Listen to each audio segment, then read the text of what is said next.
오늘의 말씀 본문입니다. 누가복음 17장 11절에서 19절. 예수께서 예루살렘으로 가실 때에 사마리아와 갈릴리 사이로 지나가시다가 한 마을에 들어가시니 나병 환자 10명이 예수를 만나 멀리 서서 소리를 높여 이르되 예수 선생님이여 우리를 불쌍히 여기소서 하거늘 보시고 이르시되 가서 제사장들에게 너희 몸을 보이라 하셨더니 그들이 가다가 깨끗함을 받은지라. 그 중에 한 사람이 자기가 나은 것을 보고 큰 소리로 하나님께 영광을 돌리며 돌아와 예수의 발 아래에 엎드려 감사하니 그는 사마리아 사람이라. 예수께서 대답하여 이르시되 10사람이 다 깨끗함을 받지 아니하였느냐? 그 9은 어디 있느냐? 이 이방인 외에는 하나님께 영광을 돌리러 돌아온 자가 없느냐 하시고 그에게 이르시되 일어나 가라 내 믿음이 너를 구원하였느니라 하시더라. 지금은 마지막 때입니다. WCC, WEA, NCCK, 종교다원주의, 동성애, 이스라엘 독립, 이스라엘 전쟁, 이스라엘 제3성전의 움직임, 전염병, 코로나 등등. 예수님이 전 세계 온갖 재림의 징조를 통해서 지금은 깨어나야 될 타임이라고 지금 말씀하고 있습니다. 성경은 첫째 부활에 참여하는 자가 복되다고 말씀하고 있어요. 읽어줍니다. 이 첫째 부활에 참여하는 자들은 복이 있고 거룩하도다. 둘째 사망이 그들을 다스리는 권세가 없고 도리어 그들이 하나님과 그리스도의 제사장이 되어 천년 동안 그리스도와 더불어 왕노릇하리라. 여기 보니까 첫째 부활에 참여하는 자들, 이 사람이 복되다는 겁니다. 이 첫째 부활은 첫 열매자들입니다. 두 번째는 휴거자이고 주님의 신부입니다. 첫 열매자들의 특징이 무엇인가? 첫 번째는 목자 대신 주님이 어디로 인도하든지 철저히 순종하며 따라가는 자들입니다. 이 부분에 대해서 요한복음 13:3절은 이렇게 말씀하고 있습니다. 문지기는 그를 위하여 문을 열고 양은 그의 음성을 듣나니 그가 자기 양의 이름을 각각 불러 인도하여 내느니라. 여기 보면 그가 예수님이 자기 양의 이름을 각각 불러내어 인도하기 때문에 목자 대신 예수님을 따라간다는 것이죠. 그 다음 4절. 자기 양을 다 내놓은 후에 앞서가면 양들이 그의 음성을 아는 고로 따라오되. 여기 보면 양들이 그의 음성을 알게 따라간다는 거예요. 무슨 말일까요? 양은 하나님의 음성을, 목자 대신 주님의 음성을 바로 분별해야 된다는 것이죠. 분별하고 이분이 정말 예수 그리스도 목자이신가? 그 음성을 듣고 따라간다는 것입니다. 목자의 음성을 듣고 따라갔을 때 주님은 열매를 주세요. 어떤 열매인가? 그 다음 내가 문이니 누구든지 나로 말미암아 들어가면 구원을 받고 또는 들어가며 나오며 꼴을 얻으리라. 첫 번째는 구원의 축복, 이 열매를 주세요. 수천 년 동안 구원의 복음이 전해지고 있죠. 지금은 구원의 복음이 아니라 휴고의 복음이에요. 전에는 구원의 복음이었지만 이 구원은 지금 휴고입니다.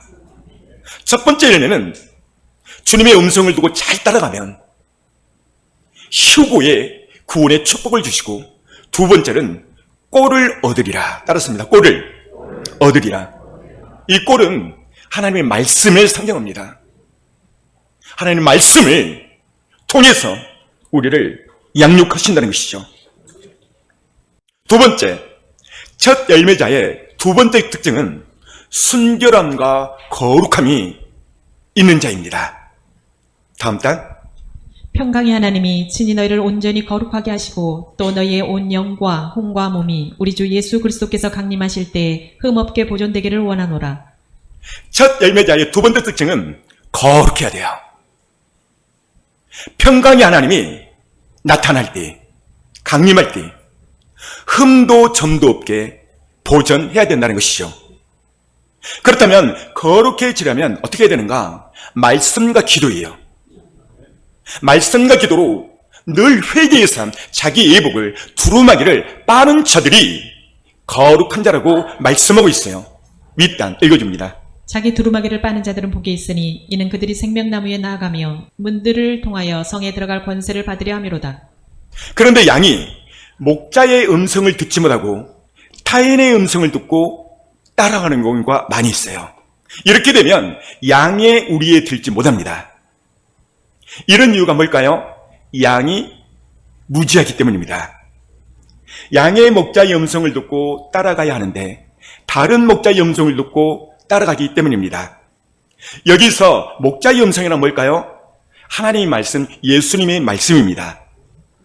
예수님의 기준과 세상의 기준이 다릅니다. 문제는 신자들이 세상의 기준, 이 세상의 기준이 뭐죠? 세상의 상식과 넓은 길이죠. 이 넓은 길이 편하기 때문에 세상의 넓은 길을 선택한다는 거예요. 그런데 이 넓은 길의 결론은 어떤가? 그 다음 읽어주세요.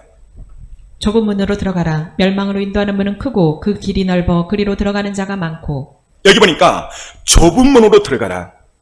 여러분이 좁은 문이 뭐라고 그랬죠? 말씀이에요, 말씀. 오직 말씀대로 살려고 예를 쓰는 자. 그러나 여기 보면 넓은 길이 있다는 거예요. 이 넓은 길은 어떤 길이죠? 하나님의 말씀이 아니라 세상의 방법, 상식, 세상의 넓은 길을 그것을 선택하고 그 넓은 길을 씻기 때문에 타협하며 살아간다는 것이죠. 이 길의 결국은 염소의 우리로 들어가는 길입니다. 주님은 좁은 길을 선택하라고 말씀하셨어요. 울타리를 넘어가거나 자기 욕심대로 챙기는 사람, 주님은 이들을 가리켜 도둑이며 강도라고 말하고 있어요. 그 다음 내가 진실로 진실로 너에게 이르노니 문을 통하여 양의 우리에 들어가지 아니하고 다른 데로 넘어가는 자는 절도며 강도요. 그들은 다른 길, 다시 말하면 세상의 넓은 길, 세상과 타협하는 길, 자기 욕심을 챙기는 길, 그들은 절도며 강도라는 거예요. 그 다음 문으로 들어가는 이는 양의 목자라. 문지기는 그를 위하여 문을 열고 양은 그의 음성을 듣나니 그가 자기 양의 이름을 각각 불러 인도하여 내느니라. 네, 예수님은요 교회 안에는 두 종류의 사람이 있다고 늘 구별하면서 말씀을 했어요. 그래서 예수님이 갈릴리에서 전도하고 그 다음에 회당에서 전도했다는 거예요. 말씀드렸어요. 회당에서 전도하는 것은 그만한 이유가 있는 거예요. 예수님은 교회 안에는 알곡이 있고 염소가 있다. 양이 있고 염소가 있다. 알곡이 있고 쭉정이가 있다. 지혜로운 다섯 처녀가 있냐면 어리석은 다섯 처녀가 있다. 교회 안에는 싹군 목자가 있고 선한 목자가 있다 라고 말을 했어요. 알곡, 양, 선한 목자, 이들의 특징은요 말씀대로 살려고 예를 써요. 그래서 좁은 길을 걸어가죠. 좁은 길은 말씀대로 사는 거예요. 좁은 길의 끝에는 예수님이 계십니다. 좁은 길을 가려면 목자의 음성을 먼저 잘 분별하고 들어야 됩니다. 그러면서 그 들었으면 신뢰하면서 따라가는 것이죠. 현대 교회는요 목자들이 양의 눈치, 사람의 눈치를 워낙 보다 보니까 현대 교회 안에는 염소들이 많습니다. 염소의 특징, 염소의 기질, 첫 번째는요, 염소는요, 그 기질이 받는 기질이 있어요. 염소의 특징은 자신의 뜻과 의견이 안 맞으면 일단 바득버려요. 질러버려요. 그리고 이 사람들의 특징은 뒤끝이 없대요. 다 받아놓고 일은 다 틀려놓고 나는 뒤끝이 없어 이렇게 끝내요. 전형적인 염소의 특징이에요. 염소의 특징 두 번째는요, 제가 그렇게 아침에 일어나면 말씀 묵상과 동시에 읊조리고 기도하라고 말했죠. 염소의 특징은요 말씀과 기도의 생활이 규칙적이지 않아요. 꾸준하지 않습니다. 세 번째는 따지기를 좋아합니다. 네 번째는 시기 질투심이 많아요. 다섯 번째는 그래서 늘 주변 사람들과 잘 부딪히고 원만하지 않아요. 마지막으로는 자신의 유익을 먼저 생각합니다. 자, 그렇다면 이제 양의 특징을 볼까요? 양의 특징은 자신의 뜻과 생각과 상식과 전혀 안 맞아요. 이건 아니요. 그런데요, 양의 특징은요, 이거는 하나님의 특별한 어떤 이유가 있을 거야 라고 생각을 해요. 그리고 하나님 앞에 물어요. 하나님, 어찌 이런 일이 생겼습니까? 말씀해 주옵소서. 하나님의 뜻을 기도로 찾으려고 애를 써요. 두 번째는요, 환경을 따지기보다는요, 수용을 하려고 애를 써요. 세 번째는 시기 질투심보다 용서와 사랑이 먼저 있어요. 마지막으로 네 번째는 자신의 유익보다는 공동체의 유익을 먼저 생각하고 자신의 시간, 금전 이런 것들을 희생을 해요. 여러분, 이게 양뿐일까요? 목자도 똑같습니다. 목자도요, 싹군 목자가 있다는데 이 싹군 목자의 특징은 목회를 하면서 첫 번째는 자기의 욕심대로 교회를 이끌어가요. 이 사람의 존재 목적은 싹 돈이 목적이에요. 이 사람들의 목적은 환경 편한 대로 움직여요. 자신의 유익과 욕심을 위해 목회를 하고 자신의 욕심, 성공을 위해서 목회를 해요. 그래서 이 사람들의 목회의 목적은 사람들을 많이 모으는 거예요. 그래서 갖가지 행사를 다 하죠. 목적이 뭐죠? 사람이 많이 모여야 재정이 많고 튼튼하거든요. 그리고 자랑할 수가 있거든요. 그런데요, 예수님은 이런 목자를 싹군이요 가짜라는 거예요. 본인을 가리켜 예수님은 난 선한 목자다. 선한 목자의 특징은 사랑과 헌신으로 자기 목숨까지도 바쳐버려요. 그래서 양이든 목자든 조금만 그분과 대화하면 아, 이분은 양이구나, 이분은 염소구나, 이분은 싹군이구나 구별할 수가 있어요. 자, 그렇다면 참과 거짓을 어떻게 구별할까? 예수님은 이 구별법을 정확하게 말씀했어요. 그러니까 어떻게 말씀했냐면 이렇게 말씀했어요. 읽어줍니다. 이러므로 그들의 열매로 그들을 알리라. 여러분만 시작. 열매. 말이 아니라 그 사람이 열매예요. 말이 얼마나 구수하고 부드럽고, 근데 열매는 엉망이야, 엉망. 왜 그럴까요? 염소에서, 쭉정이어서 그래요. 이 사람들의 공통적인 특징은요, 돈을 사랑해요. 성적으로 타락되어 있어요. 세 번째는 세상 방식과 세상과 타협하며 사람의 눈치를 살펴요. 하나님보다 사람의 눈치가 먼저입니다. 자신의 욕심 때문에 이 목자들은 하나님의 영광을 가려버려요. 지금도 이런 목자들이 법정에서 여러 명이 있어요. 이런 목자들에게 어느 날 하나님께서 에스겔에게 말씀을 해요. 어떤 말씀을 하냐면 이렇게 말씀을 해요. 읽어줍니다. 여호와의 말씀이 내게 임하여 이르시되 인자야 너는 이스라엘 목자들에게 예언하라. 그들 곧 목자들에게 예언하여 이르기를 주 여호와께서 이같이 말씀하시되 자기만 먹는 이스라엘 목자들은 화 있을진저 목자들이 양떼를 먹이는 것이 마땅하지 아니하냐. 자, 여기 보세요. 어느 날 여호와의 말씀이 에스겔에게 임합니다. 뭐라고 말합니까? 그 목자들, 자기만 먹이는 이 목자들은 하가 있다는 거예요. 목자들이 양떼를 먹는 것이 마땅하죠. 그런데요, 이 사람들은 자기 유익만을 챙겨요. 욕심이죠. 목회도 자신의 성공을 위해서 목회를 하는 거예요. 목회가요, 두 가지 목회가 있어요. 자신의 성공을 위한 목회가 있고요. 두 번째는 하나님의 성공을 위한 목회가 있어요. 예수님은 당시 지금의 총회장보다도 비교가 안 돼요. 제가 그제 유튜브 CBS 뉴스를 보니까 한국 교단의 총회장들이 엄청난 비리로 연루되어 있어요. 돈 때문에, 명예 때문에 지금 위태위태하고 있어요. 왜 그럴까요?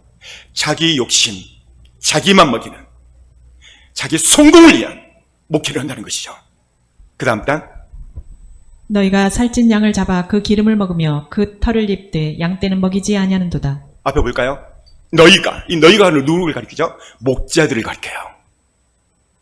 이 목자들이 살찐 양을 잡아서 그 기름을 짜서 그 털을 벗기고 양 떼는 먹이지 않고 자기들만 배불렸다는 거예요. 이 사람들에게 하가 있다고 주님은 말씀하고 있어요.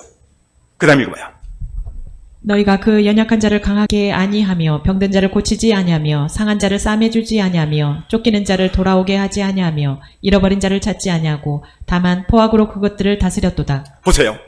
그들, 이스라엘 목자들이 그 양이 상하고 상처 있는데 돌보지 아니하고 잃어버린 자를 찾지 아니하고 포악으로 목회를 했다는 거예요. 지난주도 소원천에서 전도 상담을 하는데 정말 잃어버린 자가 많았어요.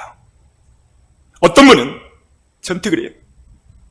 어느 교회를 열심히 다녔는데 그 목사님 때문에 상처받아서 안 가버린대요.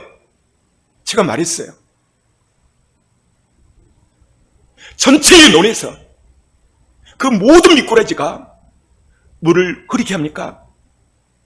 한두 마리예요. 근데 문제는 그걸 보고 상처받아서 안 가는 분들이 너무 많은 거예요. 제가 몇 분을 전도하면서 상담을 했습니다. 선한 목자이신 예수님은 십자가에서 죽기까지 양을 사랑하고 자기 목숨을 바쳤어요. 제가 중2 때 주님이 불렀어요. 그때 주님께 제가 그랬어요. 요한복음 10장 10절. 주님, 제가 만약에 목사가 된다면 나는 선한 목자 되게 해주세요.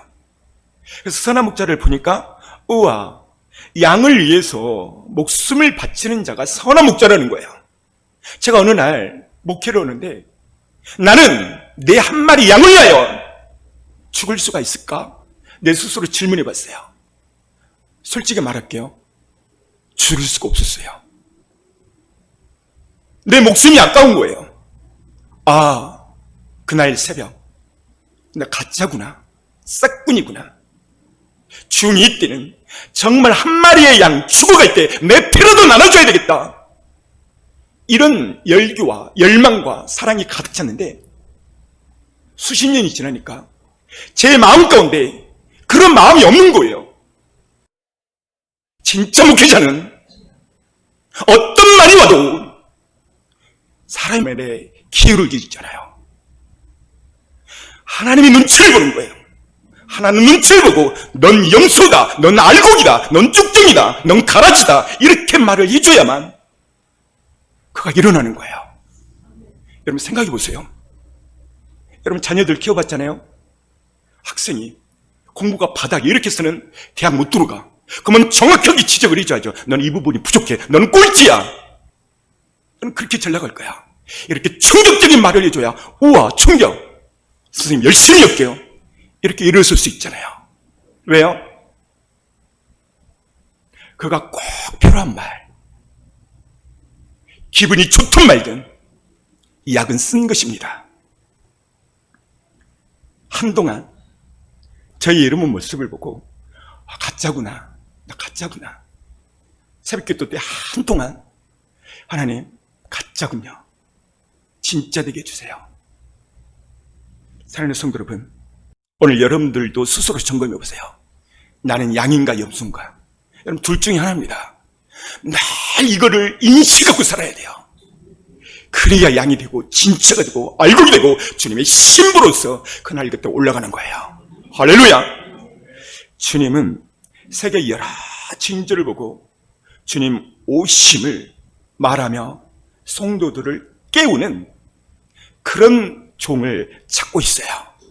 그 마지막 때의 종은 어떤 종을 찾냐면, 읽어줍니다. 충성되고 지혜 있는 종이 되어 주인에게 그 집 사람들을 맡아 때를 따라 양식을 나눠줄 자가 누구냐? 때를 따라 양식을 나눠주는 종. 지금은 제가 여러 번 반복했는데요, 이 종을 찾고 있기 때문에 반복하는 거예요. 제가 어제 부산에서 한 전화를 받았어요. 아마 제 설교를 듣고 있을지도 모르겠네요. 뭐라고 말하냐면, 자기는 어느 장로교회에 다니는데 목사님이 마지막 때에 대해서 666 벨침에 대해서 일절 말하지 않는다는 거예요. 그래서 너무 가슴 아프다고. 사랑하는 성도 여러분, 지금은 왜 이거를 다시 반복하냐면 이런 종이 돼야 된다는 거예요. 왜요? 마지막 때니까. 이 마지막 때는 마지막 때의 양식을 나눠줘야만 그 양들이 깨어날 수 있기 때문이에요. 그 다음 단, 주인이 올 때 그 종이 이렇게 하는 것을 보면 그 종이 복이 있으리로다. 보세요. 예수님이 올 때 이렇게 하는 그 종을 보면 복이 있대, 복이. 그 다음, 만일 그 악한 종이 마음에 생각하기를 주인이 더디 오리라 하여 동료들을 때리며 술 친구들과 더불어 먹고 마시게 되면, 여기 보십시오. 모든 목회자들이 주인이 더디 온대, 더디 온대, 더디 온대. 어떤 종은 아예 안 온대. 여러분, 세계 많은 징조를 보세요. 어제 서울 도봉구에 그 집사님은 매 주일마다, 지금도 이거 듣고 있을 거예요, 11시 예배 우리 유튜브 실시간을 통해 예배 드린대요. 이분도 똑같은 말을 해요. 사랑하는 성도 여러분, 이분은 정말 우리 교회를 나오고 싶어 했어요. 그런데 얼굴에 약간의 문제가 있다는 거예요. 가만히 길게 앉아있을 수가 없다는 거예요. 콧물에는 진물이 오르고. 그럼에도 불구하고 우리 교회를 나오고 싶다고 전도 어제 상담을 했어요. 그분에게 엄청난 어려움이 있었어요. 자녀들, 또 재정. 근데 주님께서야 놀라운 말씀을 했어요. 그분에게 뭐라고 말씀하냐면, 사랑하는 딸아, 너의 인생이 지금 바닥이지. 조금만 참아라. 내가 곧 가겠다. 내가 곧 가겠다. 이 음성을 들었다는 거예요. 할렐루야. 저는 그 음성이 제게 들렸어요. 맞다. 주님 오실 날이 정말 가까이였구나. 그래서 이 집사님은요, 그 음성 때문에 참고 기다리고 희망을 갖고 산다는 거예요. 세상에 소망이 없어요. 그 다음 단, 마지막 절 49절 시작. 동료들을 때리며 술 친구들과 더불어 먹고 마시게 되면, 자, 동료들을 때리고 술 친구들과 먹고 마신다. 여러분, 목회자들이 술 친구들과 먹고 마시나요? 그런 말이 아니에요. 이 말은 그런 뜻이 아니고, 교회에 재정이 많으니까 남성교회든 여성교회든 선교지 탐방하고 목회자 이스라엘 여행 가고 놀러 다니는 거야. 사랑하는 성도 여러분, 지금은 놀러 다닐 때가 아니고 지금은 깨어날 때입니다. 그날에는 참과 거짓 목자가 드러납니다. 그날에는 양과 염소가 정확하게 드러납니다. 그날에는 알곡과 쭈정이가 정확히 드러납니다. 목자이신 주님의 은성만을 듣고 따라가면 모두가 다 양의 우리로 들어갑니다. 양의 우리, 양의 문이란 생명의 문입니다. 신부의 문입니다. 휴거의 문입니다. 예루살렘 천국의 문입니다. 우리가 정말 양이고 주님의 신부가 맞다면 우리 안에 첫 번째로 뭐가 있어야 되느냐? 감사가 있어야 돼요. 감사. 따라서 볼까요? 우리가 진짜 신부가 맞다면 내 안에 감사가 있어야 된다. 여러분만 시작. 할렐루야. 첫 번째 어떤 감사인가? 이 때를 알게 해주시고 때를 전하는 교회를 찾고 때에 맞는 양식을 먹게 한 것, 때를 알게 하신 그 하나님 앞에 감사함이 있어야 돼요. 창세기 6장 5절을 보면 이 부분에 대해서 성경은 이렇게 말씀하고 있습니다. 여호와께서 사람의 죄악이 세상에 가득함과 그의 마음으로 생각하는 모든 계획이 항상 악할 뿐임을 보시고 하나님이 이 세상을 보니까 세상이 악으로 가득 차 있어요. 그 다음 땅 위에 사람 지으셨음을 한탄하사 마음에 근심하시고 하나님이 첫 번째로 한탄했대. 한탄. 세상 치음을. 그 다음 이르시되 내가 창조한 사람을 내가 지면에서 쓸어버리되 사람으로부터 가축과 기는 것과 공중의 새까지 그리하리니 이는 내가 그것들을 지었음을 한탄함이니라 하시니라. 이 성경을 보면 같은 말이 두 번 반복되면 엄청 강조입니다. 또 한탄했다. 한탄. 뭐 때문에 세상이 죄악이 가득함을 보고. 그런데 8절 보니까 그러나 노아는 여호와께 은혜를 입었더라. 할렐루야. 그러나 반대죠. 노아는 하나님 앞에 은혜를 입었대. 은혜를. 할렐루야. 따라서 봅니다. 자기 이름을 넣고 시작. 할렐루야. 은혜를 입었기 때문에 이 꼴 재림의 복음 말씀의 양식을 먹는 거예요. 은혜를 입은 거예요. 그 많고 많은 수천만이 살고 있었는데 다 물론 멸망되게 됐잖아요. 근데 노아의 가정만 구원을 받았어요. 이유가 뭐죠? 여호와께 은혜를 입은 거예요. 이 우리 옆에 사람 쳐다보세요. 하나님 은혜를 입었는지 안 입었는지. 당신은 하나님 은혜를 입었습니다. 시작. 할렐루야. 이 마지막 때에 은혜를 입은 것, 그것을 놓고 감사해야 돼요. 오늘은 우리 교회 맥주 감사일주일로 지킵니다. 맥주 감사절은 첫 것을 하나님 앞에 드린다는 의미입니다. 그래서 이 부분에 대해서 성경은 이렇게 말씀하고 있는데요. 읽어줍니다. 내 재물과 내 소산물의 처음 익은 열매로 여호와를 공경하라. 보세요. 처음 익은 열매로 여호와께 공경하라 말씀하고 있어요. 또 읽어줍니다. 이스라엘 자손 중에서 사람이나 짐승을 막론하고 태에서 처음 난 모든 것은 다 거룩히 구별하여 내게 돌리라. 이는 내 것이니라 하시니라. 따랐습니다. 처음 난 모든 것. 첫 것은 하나님 거라는 거야. 그래서 구별해서 드리라는 것이 맥주 감사절의 의미예요.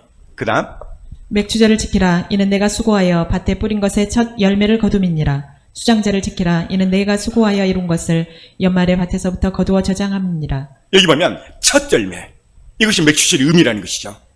이것을 드리라는 거예요. 그 다음 너희 토지에서 처음 익은 열매의 첫 것을 가져다가 너희 하나님 여호와의 전에 드릴지니라. 보세요. 첫 것. 하나님은요. 첫 것을 받기를 원하세요.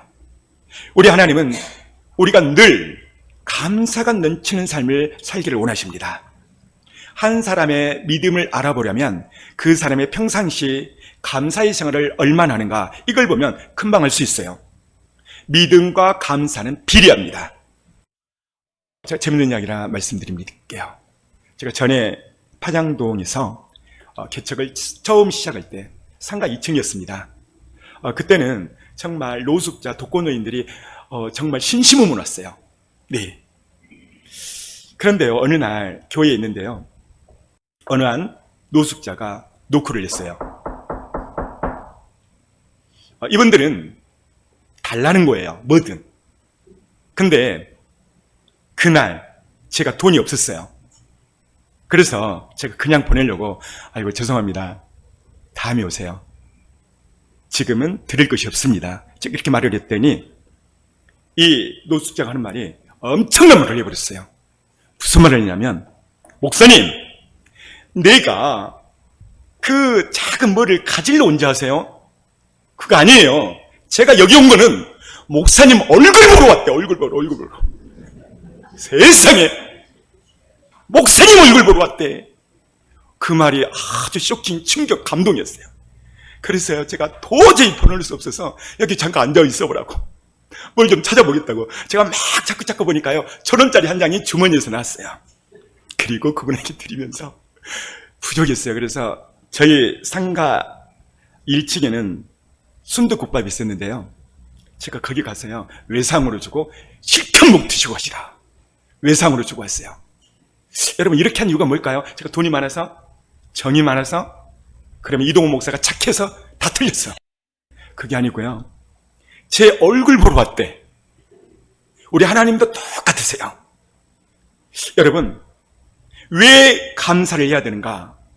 따랐습니다. 감사는 하나님께 보답하는 것이다. 그게 어딨냐고요? 읽어줍니다. 우리가 우리 하나님 앞에서 너희로 말미암아 모든 기쁨으로 기뻐하니 너희를 위하여 능히 어떠한 감사로 하나님께 보답할까? 따랐습니다. 감사로 하나님 앞에 보답합니다. 여러분, 감사로 하나님께 보답하는 거예요. 감사로. 오늘 말씀의 제목은요, 주님의 눈에, 줄였죠. 주님의 눈에 띄게 하려면, 이것이 설교 말씀의 제목입니다. 주님의 눈에 띄게 하려면 어떻게 해야 되는가? 한 나라의 대통령이 당선되면 대통령은 생각합니다. 자기가 후보 시절에 누가 나를 참모로 열심히 도왔는가, 이것을 생각하는 거예요. 그리고 열심히 돕는 그 참모를 관심 있게 보죠. 그래서 대통령이 당선되면 그들에게 중요 요직을 맡죠. 왜 그러죠? 대통령의 눈에 띄었기 때문에 그렇습니다. 성경에 보면 주님의 눈에 띈 사람이 있어요. 그리고 이 사람은 크게 쓰임받고 큰 축복을 받습니다. 그렇다면 어떤 사람이 주님의 눈에 띄었는가, 이것을 조금만 살펴보겠습니다. 첫 번째는요, 다니엘이 하나님의 눈에 띄게 돼요. 왜 띄는가? 이 시대는 다리오 왕 때였는데요, 다니엘을 모함하려고 죽이는 자들이 역물을 꾸미고 있었어요. 자, 볼까요? 시작. 나라의 모든 총리와 지사와 총독과 법관과 관원이 의논하고 왕에게 한 법률을 세우며 한 금령을 정하실 것을 고하나이다. 왕이여, 그것은 곧 이제부터 30일 동안에 누구든지 왕 외에 어떤 신에게나 사람에게 무엇을 고하면 사자굴에 던져넣기로 한 것이니이다. 보세요. 30일 동안 다른 신에게 절하거나 기도하면 사자굴 속에 넣어버린대. 이건 엄청난 위기입니다. 다니엘로서는 풍전풍화와 같은 위기이죠. 그럼에도 불구하고 8절 보니까 읽어줍니다. 그런즉 왕이여, 원하건대 금령을 세우시고 그 조서에 왕의 도장을 찍어 메대와 바사에 고치지 아니하는 규례를 따라 그것을 다시 고치지 못하게 하옵소서 하매, 이에 다리오 왕이 조서에 왕의 도장을 찍어 금령을 내니라. 네, 도장을 찍고 금령을 내립니다. 그 다음, 다니엘이 이 조서에 왕의 도장이 찍힌 것을 알고도 자기 집에 돌아가서는 윗방에 올라가 예루살렘으로 향한 창문을 열고 전에 하던 대로 하루 3번씩 무릎을 꿇고 기도하며 그의 하나님께 감사하였더라. 할렐루야. 다니엘이 이 도장 찍힌 것을 알고도 집에 돌아가서 창문을 열어놓고, 이 창문을 열면 안 되죠. 창문을 열면 안 되죠. 왜요? 보이니까. 우리 같으면 창문을 닫고 부족하죠. 커튼을 치고 거기에다가 또 물을 쳐야죠. 근데 다니엘은 보라는 거예요. 그리고 전에 하던 대로 뭘 했다는 거예요? 하루 3번 기도. 그리고요, 전에 하던 대로 기도하고, 두 번째는 하나님께 감사했다는 거예요. 자, 이 두 가지가 하나님의 눈에 띈 거예요. 첫 번째는 다니엘은 전에 하던 대로 기도의 습관이에요. 두 번째는 전에 하던 대로 하나님께 감사의 습관이에요. 감사의 습관. 사랑하는 성도 여러분, 습관은 운명을 바꿔요. 여러분, 따르습니다. 감사는 습관이다. 여러분만 시작. 여러분, 감사는요, 습관이더라고요. 반대로 맨날 짜증내고 엉망내는 사람이 있어요. 그런 사람도 습관이에요, 습관. 어떤 사람은 큰일이 있어도 밝게 웃는 사람이 있어. 습관이에요, 습관. 사랑하는 성도 여러분, 감사는 습관이에요. 이 감사가 주님의 눈에 띄었다는 거예요. 그래서 다니엘을 구출하고 더 크게 하나님이 일으키고 축복을 하잖아요. 감사는요, 마귀를 이길 수 있는 힘이 있어요. 감사는 마음의 여유와 행복을 갖다줘요. 감사는 그 하나님을 감동케 하는 것입니다. 두 번째 인물로서 다윗이 있습니다. 다윗은 이세의 8번째 막내 아들로 태어나죠. 그런데 사도행전을 보니까 다윗을 이렇게 말하고 있어요. 읽어줍니다. 내가 이새의 아들 다윗을 만나니 내 마음에 맞는 사람이라 내 뜻을 다 이루리라. 우와, 다윗을 만나는데 내 마음에 합했대. 주님의 눈에 띄었다는 거예요. 여러분, 무엇이 주님의 마음에 띄었을까요? 다윗은 목동이었죠. 정말 별별 없는 목동이었어요.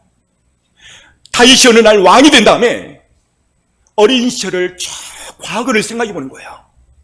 내가 목동으로서 그냥 죽을 수밖에 없는 아주 자기 가족 가운데서도 아버지가 자신을 알아주지도 않는 그런 본인이었는데 그 목동에서 쭉 인도와서 왕으로 세웠다 이 말이에요. 이것이 너무 감사한 거예요. 어느 날.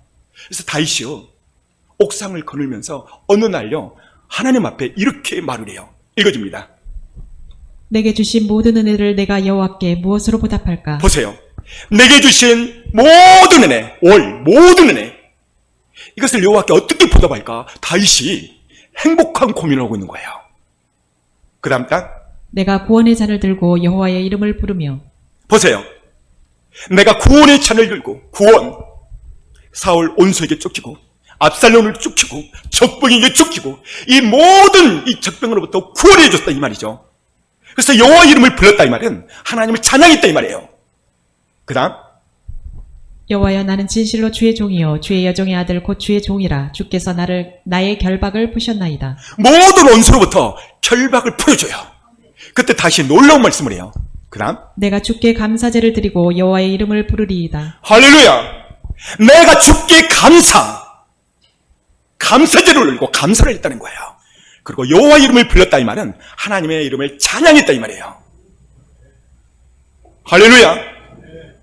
여러분, 다윗은 이 감사가 하나님의 눈에 띈 거예요. 그러니까 그가 일개 목동에서 왕위에 오른 것이죠. 두 번째, 다윗이 하나님의 눈에 띈 게 또 하나 있어요. 그가 뭘 잘했냐면요. 읽어줘봐요. 나는 하나님께 부르짖으리니 여호와께서 나를 구원하시리로다. 그 다음 저녁과 아침과 정오에 내가 근심하여 탄식하리니 여호와께서 내 소리를 들으시리로다. 다윗은 양치기 때부터요 습관이 있었어요. 그게 뭐냐면 아침, 정오, 아침, 저녁 하루 3번 기도했다는 거예요. 여러분 그 기도한 이유가 뭔지 아세요? 16절이에요. 읽어줍니다. 나는 하나님께 부르짖으리니 여호와께서 나를 구원하시리로다.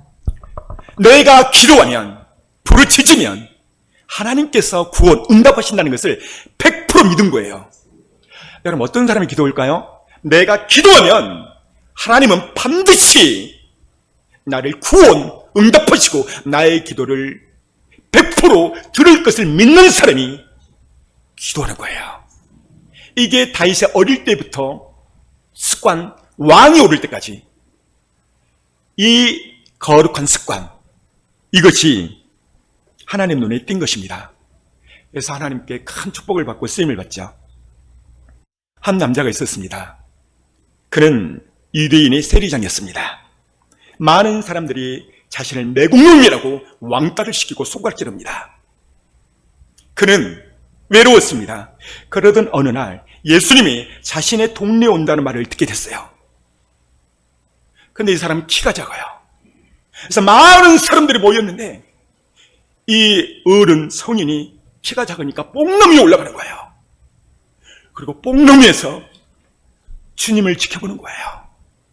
주님은 뽕나무 위에 올라간 그 삭개오를 보고 내려오라고 말을 해요. 그리고 그의 집에 들어가죠. 여러분, 무엇이 주님의 눈에 띄게 했을까요?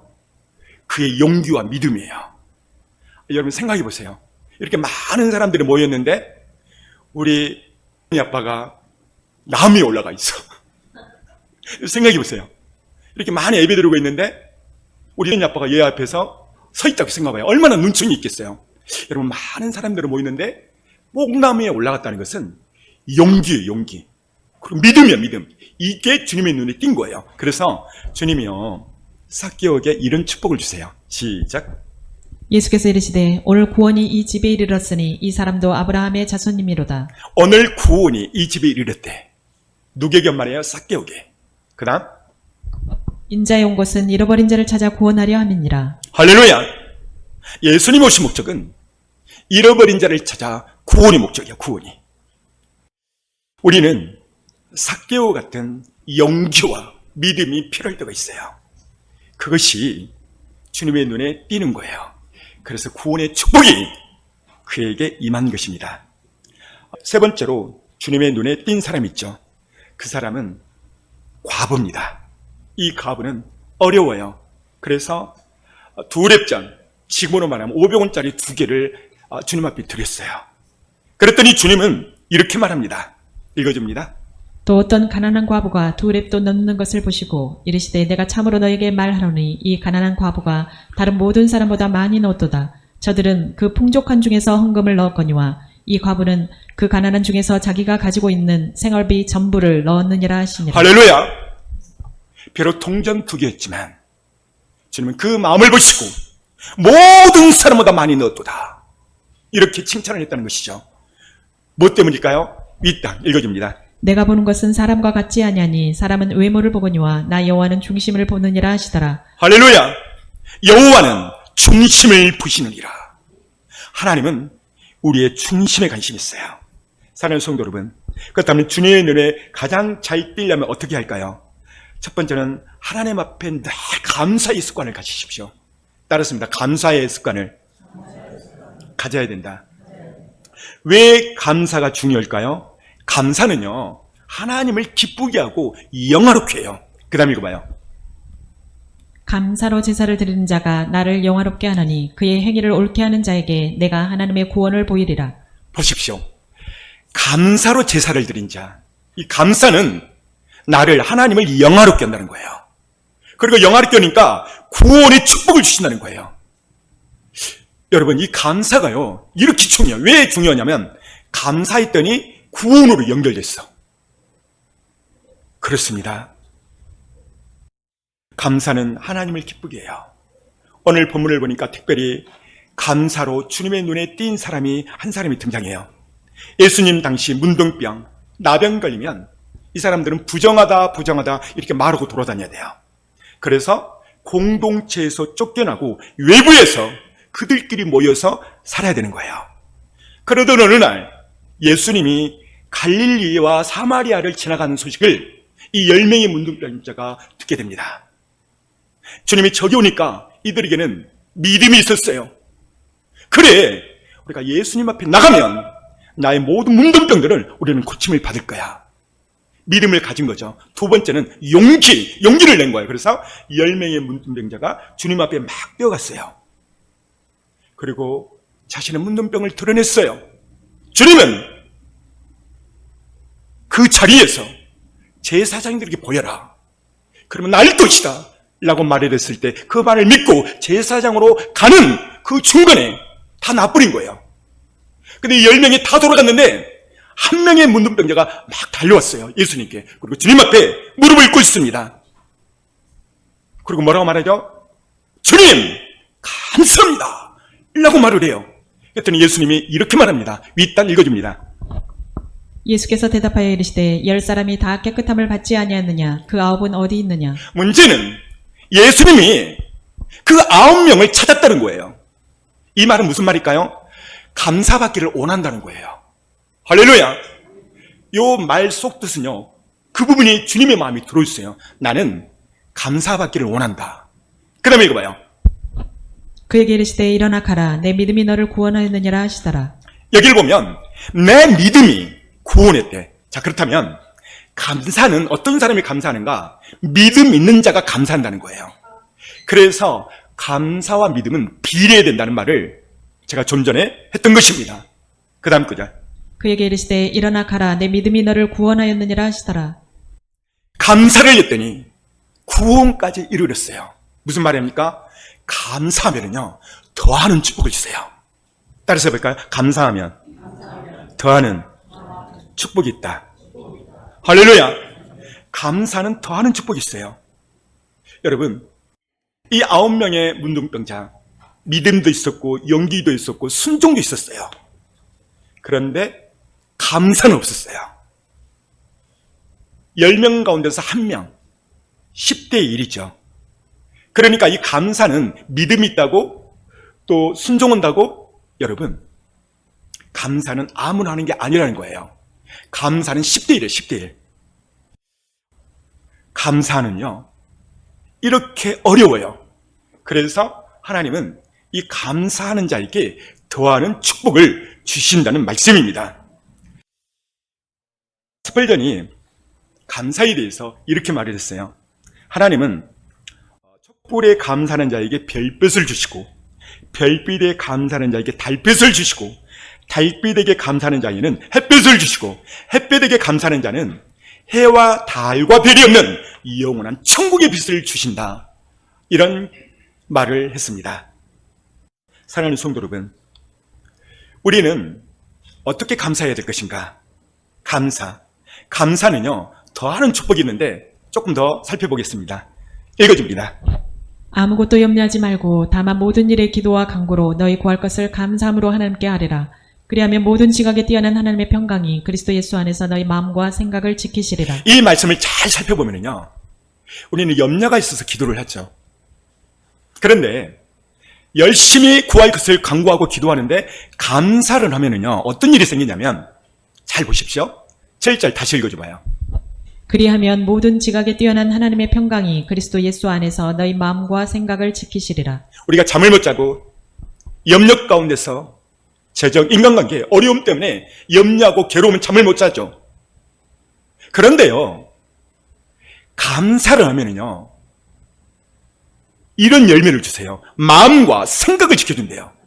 이 무슨 말이냐면, 내가 어떤 일로 막 염려하고 근심 걱정을 해요.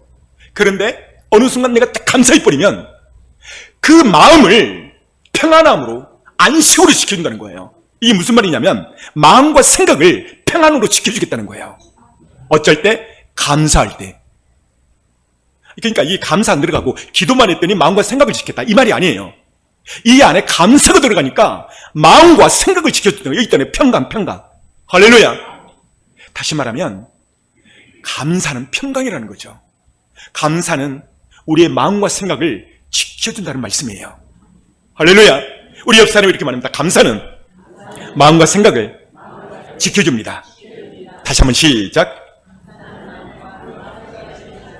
할렐루야. 제가 오늘 설교를 준비하면서 감동적인 한 영상이 생각났어요. 이 사람은 제가 볼 때 도저히 감사할 수 없는 사람이에요. 그런데요, 감사를 했더니 기적이 일어났어요. 자, 우리 다 같이 한번 볼까요?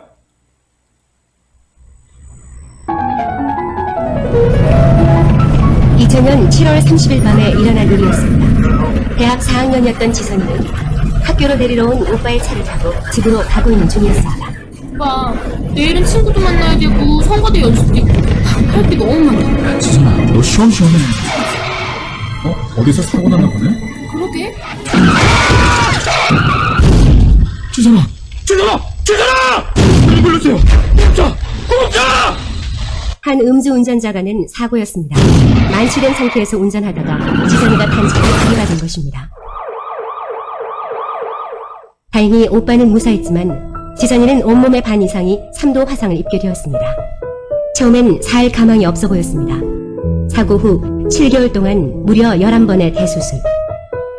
지선은 처음엔 딱지가 떨어지면 원래의 얼굴로 돌아갈 줄 알았습니다.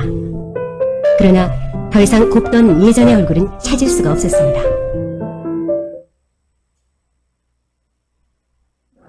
이만큼 다쳤는지는 알기까지 한 반년이 걸렸어요, 진짜로. 그리고 화상이 얼마나 무서운 건지 알기까지도 엄청난 시간이 걸려야 알 수 있었는데, 공목 보다가 딱 봤는데 그 뒤에 화면이 이렇게 어두운 색이었던 거예요, 그 종이가. 그래가지고 얼굴이 딱 비치는 거예요. 너무 놀라서. 그때는 그냥 일단 너무 충격적이었고 아니야 잘못 봤어 막 이렇게 해서 잊어버리려고 막 했었고 그랬었죠. 엄마! 괴물 같아! 괴물인가 봐! 저 이렇게 어떻게 살아요? 어떻게 사냐고요? 하나님 제발 저 좀 사람 만들어주세요. 제발. 사랑하는 딸아라고 부르셨어요. 너를 세상 가운데 반드시 세우리라 라는 약속과 희망? 예, 병들고 약한 자들에게 희망의 메시지가 되게 하리라는 그런 약속의 말씀을 주셨어요. 예, 소망이 생기고 마음에 믿음이 생기기 시작했어요. 보호자분, 양손 손가락 절단 동의서 쓰셨죠? 오른손만이 아니고요. 양쪽 손가락 8개를요. 지선아, 이를 어쩌니? 엄마, 울지 마. 엄마, 그래도 손가락 2개 남잖아. 그거라도 감사해야지. 그러니까 엄마 울지 마. 알았지? 제가 착해서 뭐 이것 잘라도 되고 저것 잘라도 되고 그게 아니잖아요. 제게 남겨주신 것들에 대한 감사를 할 수 있는 마음을 주셨어요. 예.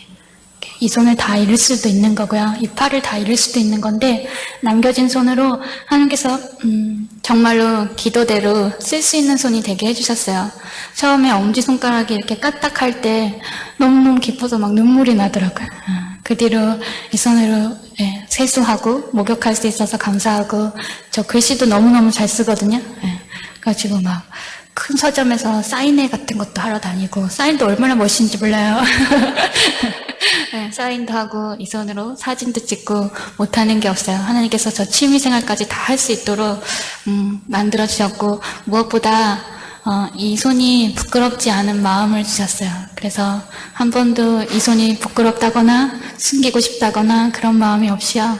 교회에서도 하나님께 이 손 들고 찬양하면 더 기뻐하실 것 같아서 높이 손 들고 찬양하고 또 인사하고 악수하고, 사진 찍을 때마다 약간은 유치하지만 이렇게 V도 그리면서 승리이기 때문에 그렇게 사진도 찍고 그래요.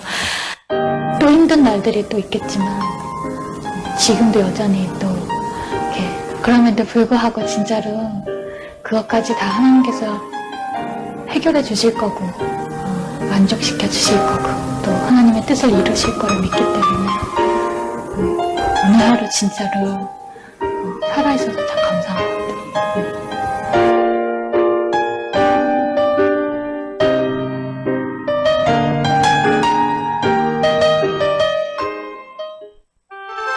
여러분, 방금 마지막 장면에서 이렇게 고백하잖아요. 이 손가락을 다 잃어버리고 이 팔을 다 잃어버릴 수 있고 그러지만 마지막 부분이 그렇게 말이잖아요. 살아있음에 감사하다. 따라서 해봐요. 살아있음에 감사. 여러분, 저는 요즘 마음이 아프고 그런 거는, 제가 어제 9시 뉴스를 보니까 여러분 다 아시잖아요. 서울시청 앞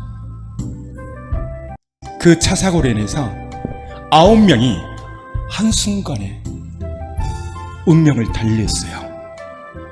제가 그분들의 속사정을 다 쏘지만 몇 명은 제가 봤어요. 그 시청 근무하는 직원, 그날 승진했고 그날 상을 받았어요. 여러분, 5분 앞을 알았다면 몇 천억을 줘도 시청 직원 아닌 대통령의 직업을 줘도 가지 않는 거예요. 그 9명 다 젊어요. 30대 40대가 주류예요, 주류. 여러분, 사람은요 아침에 깨었다가 전심에 사라지는 암기와 같은 거야. 우리는 생각해요. 나는 거기에 들지 않을 거야. 여러분들, 그분들도 똑같이 고백을 해요. 지혜로운 사람은 성경은 말합니다. 잔치집을 찾는 것이 아니라 어디를 찾는다고요? 초상집. 제가 그 현장, 그를 여러 번 봤어요. 다 젊은 분이에요, 젊은 분. 한순간에 교통사고로 인해서 9명이 목숨을 잃었어요. 내가 아무리 고등학교, 대학교에서 공부를 최고로 잘하고 지금 아무리 돈을 수십억을 하루에 벌어도 너 이제 와야 되겠다, 다 놔둬야 돼. 사랑하는 성도 여러분, 오직 하나님께 한 것만 남는 거예요. 문체는 내 인생 5분 앞을 몰라요. 노아, 하나님께서 그 시대를 물로 심판할 줄 몰랐어요. 왜요? 너무나 많은 사람들이 살고 있으니까. 어떻게 이 많은 사람들을 하나님이 물로 심판할까? 도저히 불가불가할까? 그런데 어느 날 하나님의 말씀이 임해요. 노아야, 나는 이 시대를 멸해야 되겠다. 이유는 죄가 한도가 넘었다. 난 멸해야 되겠다. 여러분, 세계 뉴스를 보세요. 지금처럼 죄가 범람한 때가 없어요. 엄청난 죄가 파도를 타고 있어요. 그래서 주님은 바로 멸망시키지 않고 기회를 주는 거야.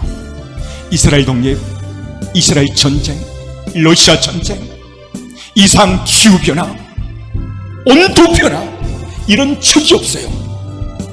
엄청난 기상 이후변화가 일어나고 있어요. 전 세계 도처에서 주님이 오신다는 나팔소리 징조가 들리건만 이 시대 역사의 시간에 주의 강단에서 마지막 때를 안전해버리니까 다 자고 있어.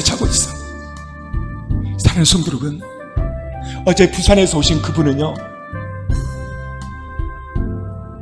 고신 측이에요. 우리하고 달라요, 교단이. 근데 제 설교를, 제가 설교를 잘한다는 게 아니에요.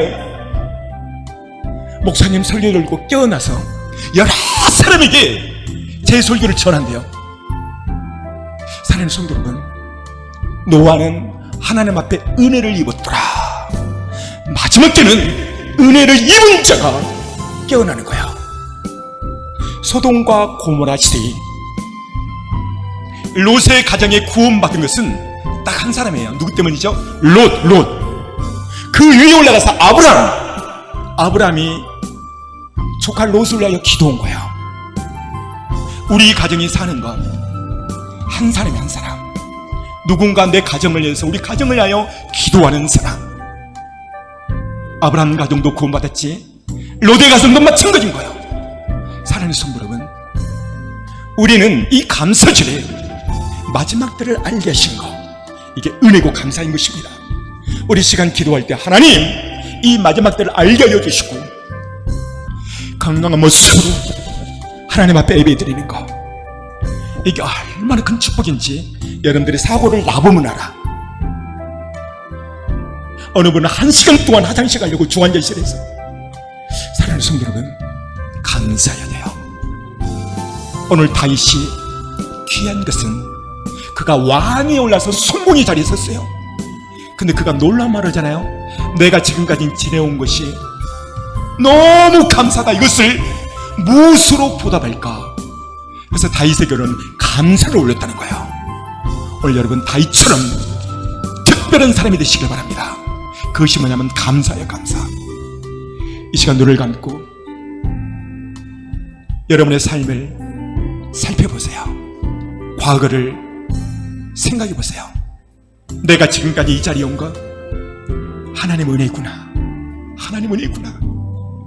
그 어려운 사건 사고, 주님이 은혜가 아니면 나는 이 자리에 없었구나. 사실 저 이동호 목사가 그래요. 사랑하는 성도 여러분, 저는 하나님 은혜가 아니었으면 이 자리에 있을 수가 없어요. 대학교 2학년 때 오토바이 교통사고로 이미 가버렸어. 제가 그 이야기 해본 적 없는데요, 정말이에요. 여러분, 오늘 다윗이 왕궁을 거닐면서 그가 고백하잖아요. 내가 무엇으로 여호와께 감사할까? 이 모든 것이 하나님의 은혜 아니면 그는 목동으로 끝났을 거예요. 근데 감사를 했기에 하나님의 마음을 감동케 하고 그를 왕으로서 마지막까지 하나님이 붙들어줬다는 것. 이 시간 주의 성장을 기도할 때, 하나님, 저는 이런 사람입니다. 죄인입니다. 늘 엉망부리를 걸고 살았습니다. 좋은 가정, 좋은 부모, 좋은 남편, 좋은 부인에 대해서 감사하지 못했습니다. 주님, 용서하여 주옵소서. 이 시간 주의 성창을 기도합니다. 주여, 주여.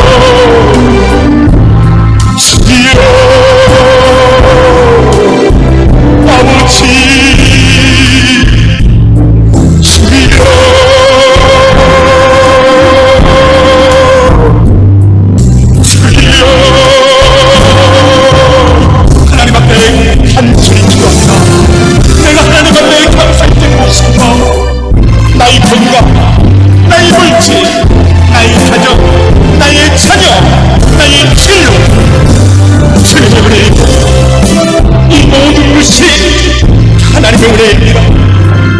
여러분이 지금 간절히 기도합니다. 주여, 주여, 주여. 거룩하신 아버지, 감사의 것이 너무 많았는데 늘 엉망진창 짜증을 냈습니다. 저희 용서하여 주옵소서. 예수의 피로, 예수의 피로, 예수의 피로, 예수의 피로, 예수의 피로 어둠의 소리가 떠나갈지어다.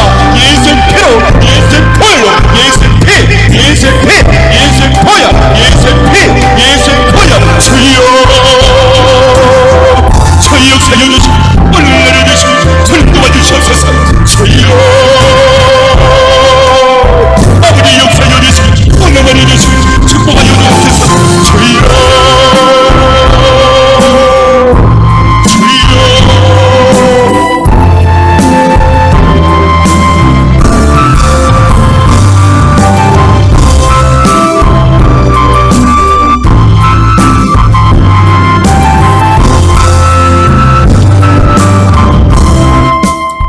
몸이 아프신 분은 아픈 비에 손을 얹습니다. 기도 제목이 있고 마음에 소원이 있는 분은 두 손을 가슴에 얹습니다. 거룩하신 예수님, 내게 수많은 시간, 수많은 세월이 주어졌습니다. 다윗은 목동에서부터 온수 사울로 쫓기며 그가 어느 날 왕의 자리에 송곳니 자리에서 대부분 송곳니 자리에 있을 때는 잃어버리는데 그가 하나님의 은혜를 기억했습니다.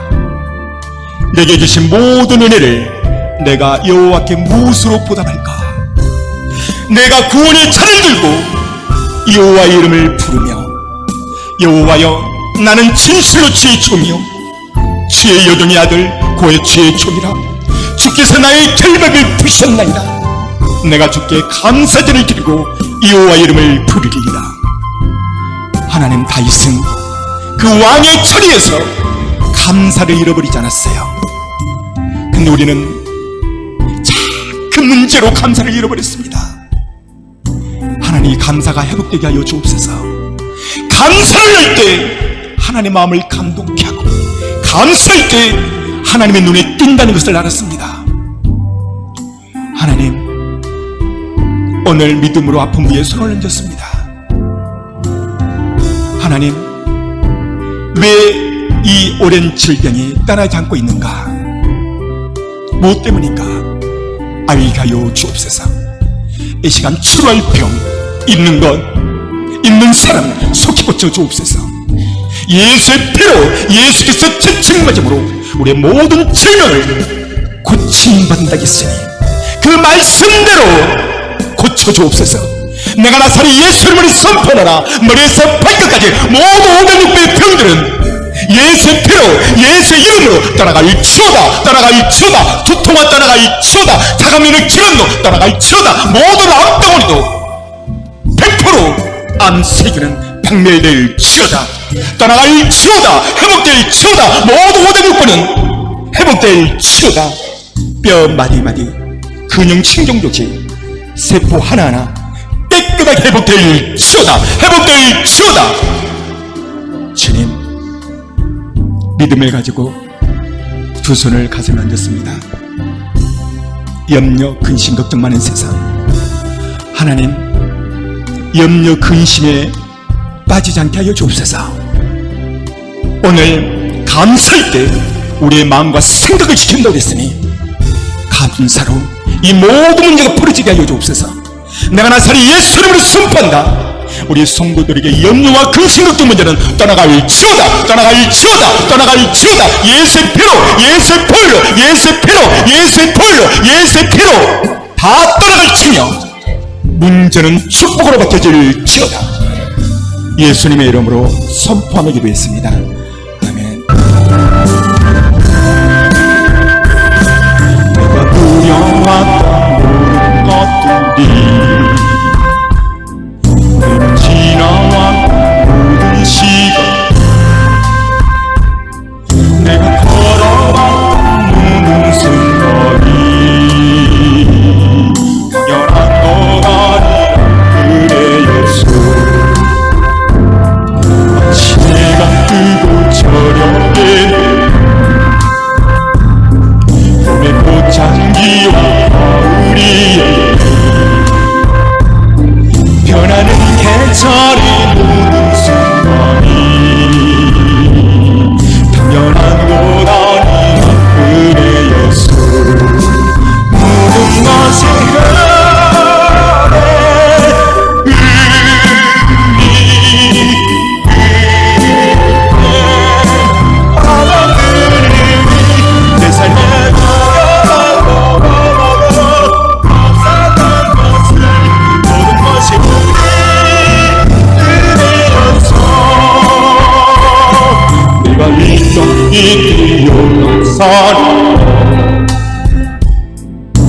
주님의 은혜가 아니면 아무것도 되지 않는다는 것을 알았습니다. 오늘 다윗이 왜 하나님 앞에 크게 쓰임받았을까? 오늘 정확히 알았습니다. 모든 사람이 성공하면 하나님의 은혜를 잊어버리는데 이 사람 다윗은 왕 그 궁전을 거닐면서 그가 놀라운 고백을 했습니다. 내게 주신 모든 은혜를 내가 어떻게 여호와께 보답할까? 사람이 성공하고 부귀에 오르면 잃어버리는데 그는 왕의 처리에서 모든 은혜를 여호와께 무엇으로 보답할까? 그는 감사제를 기르고 여호와 이름을 찬양한다고 고백했습니다. 하나님, 우리도 이런 마음이 내 안에 있게 하여 주옵소서. 그래, 주님의 마음을 감동케 하고 주님의 눈에 띄는 마지막 때의 주의 신부가 되게 하여 주옵소서. 그날 그때 모두가 다 공중에서 주님의 얼굴을 맞이하게 하여 주옵소서. 믿음을 도하여 주시고 우리 안에 감사가 습관이 되게 하여 주옵소서. 예수님의 이름으로 축복하며 기도했습니다.